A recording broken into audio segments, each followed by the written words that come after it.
Hi there, this is Todd Knapp, Lute and Drum Lessons. I'm just going to do a quick little video today as part of a little series of videos I'm planning to do on applying the elements of music to the drum set. And the element we're going to be looking at today is dynamics, and specifically I want to look at a couple of ways that we can approach getting different dynamics, different volume levels, if you will. It's not exactly volume, but let's just say that you're not too familiar with the idea of dynamics. This is volume, how loud the sound is, and getting different dynamic levels from a snare drum. There's a couple of different ways that we can look at getting volume out of a snare drum. And the first and the main one that I suggest you work on is the height of your strokes. How high the stick comes up off the drum, that's how loud the note is. The higher we go, the louder we're getting. The principle being is that greater distance allows us more time to accelerate the tip of the stick toward the drum and using the weight and the momentum of the stick itself to get a louder sound. So just quickly going to demonstrate that if I want to get a louder sound out of my snare drum, let me just actually move that a little bit over there. I'm going to control the dynamic using the height of my strokes. So if I'm playing soft notes, I'm going to play quite close to the head, what we might call tap strokes. And if I want to play louder strokes, I'm going to be playing a lot further from the head, what we might call full strokes.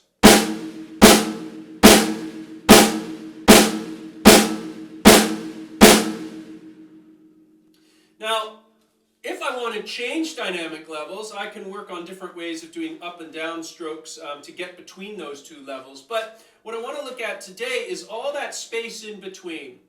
And so if I want to play what we call a crescendo, getting my notes to be louder, one of the things I want to work on is being able to get each note following the last one a little bit louder by making the stick be a little bit higher than it was on the last note.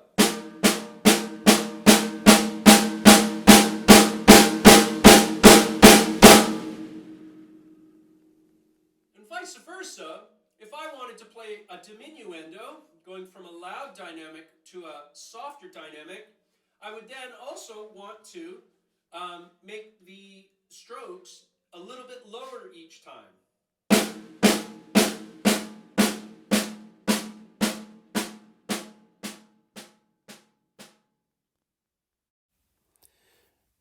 Now I'm going to give you an exercise to be able to practice getting louder and then getting softer again. The piece of music you're looking at right now shows us what we call a crescendo, a getting louder, and a diminuendo, which is getting softer. And the notation you're looking at has some letters underneath, and the two P's on the left are Italian for pianissimo, which means very soft. And the double F in the middle means fortissimo, which means very strong or very loud. And then, of course, over again on the right, we have pianissimo again. Now, the sort of less than to greater than, and then greater than to less than symbols, if you're not familiar with musical notation, you might be familiar with something like that from math, are what we call a crescendo symbol, and then the other one is a diminuendo symbol, where we get softer. Now I'm going to demonstrate playing this exercise using the stick height concept we explained before, and so that each note is going to be louder than the last by using the height of the stick on the way up, and then of course on the way down I will do the opposite.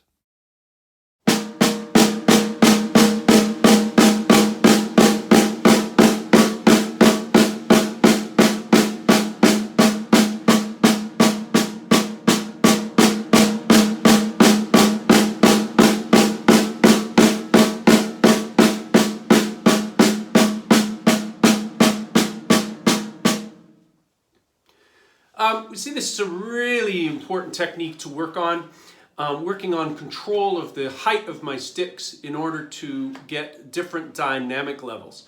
And that technique, the stick height idea, applies to all of the percussion instruments. You can take that and apply it just about anywhere you want, and you're going to get some good results out of that.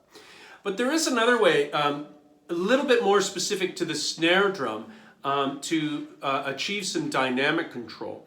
And this is a technique, or a little trick, if you will, that symphonic snare drummers use. And in fact, lots of drum set players do it. Sometimes they do it unconsciously, not knowing that why they're doing it that way, but they've just seen it done. And I know that I saw this done a lot when I was younger and didn't really clue into what was happening until somebody explained it to me. So the idea is that depending on our dynamic level, we play in different areas of the snare drum.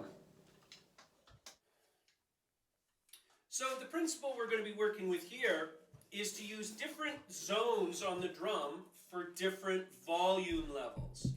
And so what we're first going to do is imagine that we've cut our drum in half and that our playing surface is all from the center to the edge.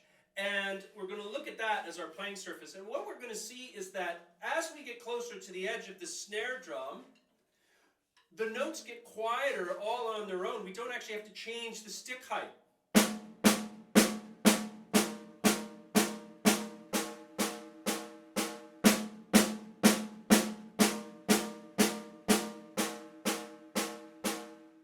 By using the same motion with my hand and my stick, I'm actually getting different volumes.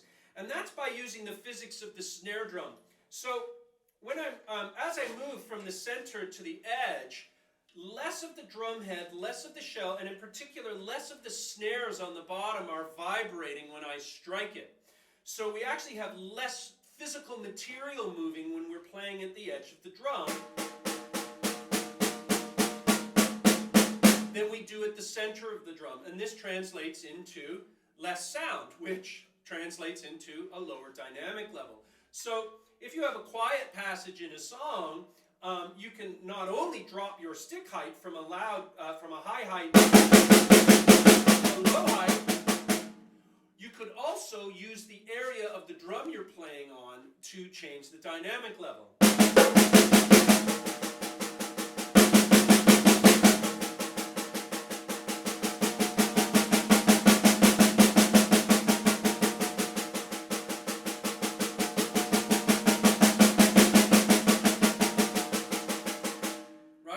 And this can be used for very quick dynamic shifts without having to change the stick height of your strokes.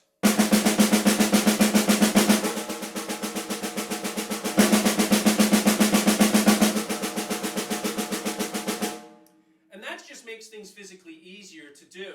Now, and this is something you've probably seen drummers do sometimes when they're playing quiet sections. Like if you watch videos of Buddy Rich, and if you haven't, I suggest you do. You'll notice that a lot of times when he's playing quiet passages in his solos, he would move and play the edges of the drum here. And then he'd move into the center of the drum to get more of the drum vibrating. And that's a really, really, really useful technique for being able to change dynamics on the fly. So there you are. Two very simple techniques that you can use to improve your dynamic control on the snare drum, and then also using the stick height concept around the drums on all of your instruments, your cymbals, your toms, even your bass drum, if you think about it, okay? So there's very simple ways to improve your dynamics, and it's been said that dynamics, the ability to control loud and soft and place accents in the music, is the difference between good drummers and great drummers. And I know that dynamic control is something that I always noticed when I was listening to my favorite drummers growing up, and still now today it's something I marvel at, was when the best drummers have so much control over their dynamic, and it's something I work really hard to try to imitate. So there you go. A couple techniques you can use to improve your playing, make it a bit more musical. All right, take care. This is Todd Knapp at Luton Drum Lessons. You can find us on Instagram at Luton Drum Lessons. You can find us on Facebook at Luton Drum Lessons. And there you go. So if you want to hit me up there, you can. And we can talk a little bit more about dynamics or anything else you'd like to. Take care. Bye.